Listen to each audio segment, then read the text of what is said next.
Jaram hino ɗo taarika fiima antu heɗito moƴƴa. Hudson Taylor ekkitoɗen hoolagol goɗɗo.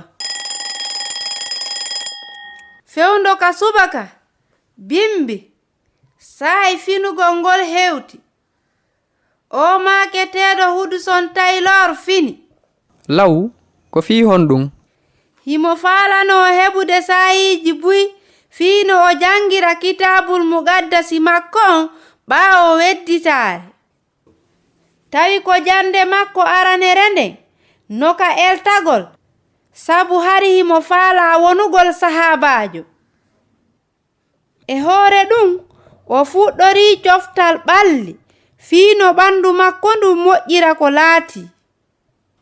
Timmi duuɓi guluuji 150 gila ko ɗum waɗi. O maaketeeɗo Hudson Taylor no yiɗuno Isa joomiyon e himo faalano wonugol sahaabajo.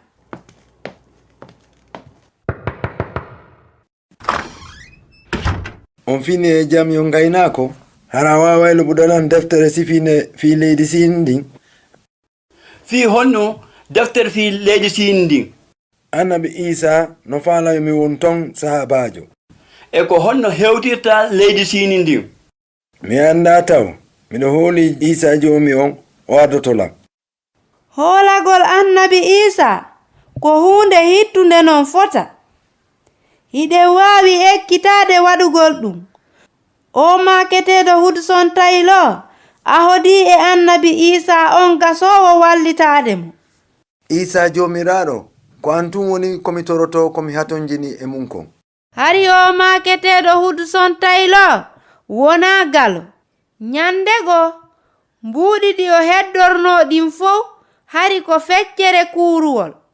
Ɗum ko $3 hawrata.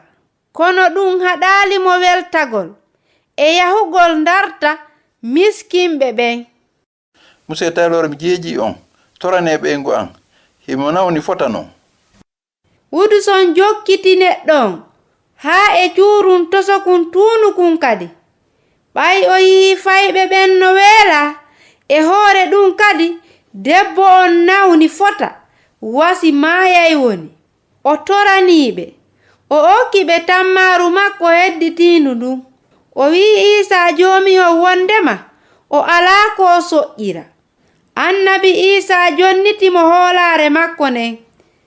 Kaawake on hewtirimo ka poste $12 iwde e juuɗe Adem mo anda. Debbo nawnuɗo on kadi selli. Hudson gollani o wi'eteeɗo Dokteeru Hasimiu. Hari on ko nyawndoowo kono ko yejjitoowo. Monsieur Taylor harami jonnima joddi ma ndin?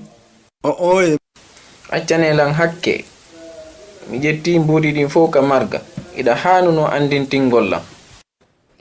Kono ɗum yaadano e ko mi ahadi kon e annabi Isa fii ko fewti kon sokolaaji an ɗin.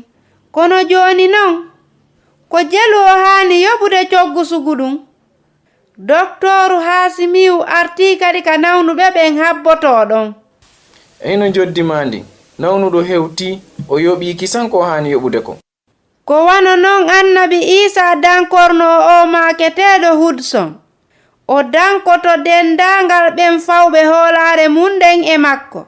Ko netti o maaketeeɗo Hudson jangii fii wonugol doftoru yaagal ka wi'eteeɗon London. E nder o labutaani muutiiɗo e gandal ko hulɓinii feƴƴuno ton. On nanoyay fii ɗum ka yewtere hikkotoonde. Ko Husaynatu wonno e yewtude mi weltanike ma fii ko heɗitiɗaa kon hiɗen e saa'i.